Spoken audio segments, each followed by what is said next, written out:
The fear of being happy is something that I come across much with the clients I meet.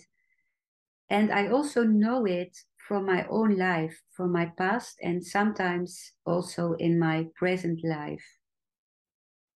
And often the fear to be happy is associated with experiences of our childhood.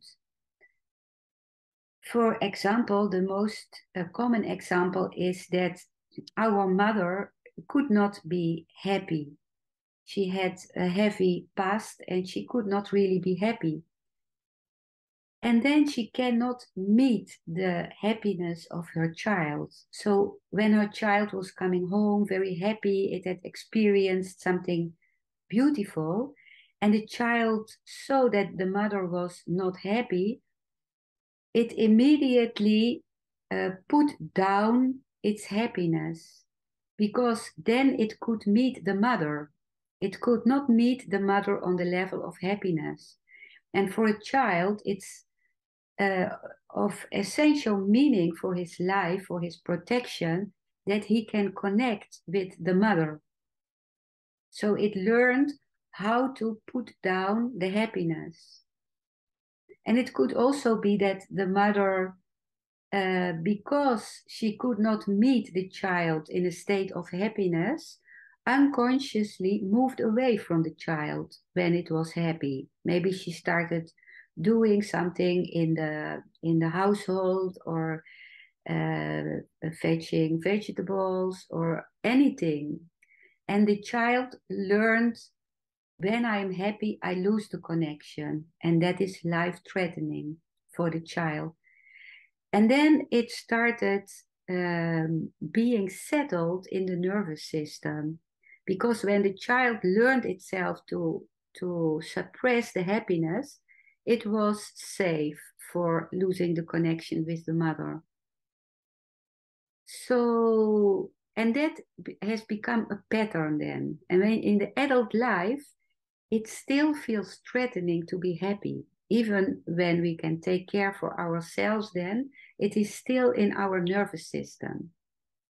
Unless we start seeing it, for example, in a family constellation or in a therapy, or by reading about it, then we can start growing in this and learning how to uh, allow small amounts of happiness and bear the fear that goes across with that, because that is part of our pattern.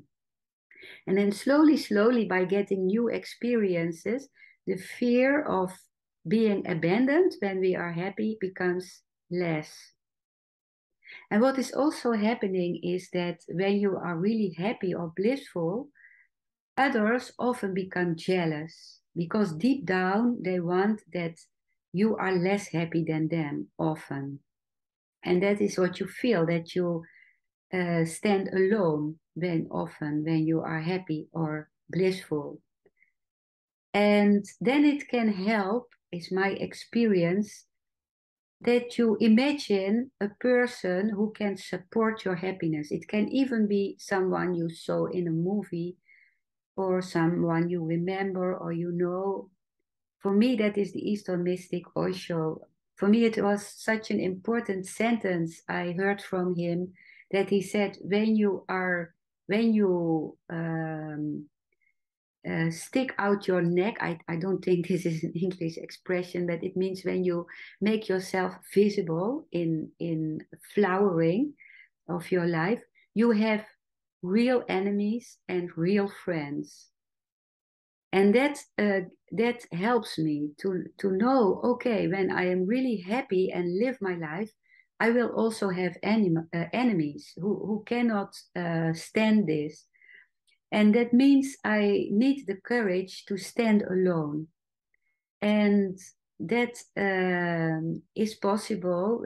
Tools for being able to stand alone for me are meditation, family constellations, because that gives the insight, And therapy has also been a tool for me, body-oriented therapies mostly. So I also offer family constellations myself, and I also refer to my podcast episodes in which I much speak about everything that helps to come from pain to being. And my podcast is called From Pain to Being. And you find it easily on my website, which I write down in the description below this movie.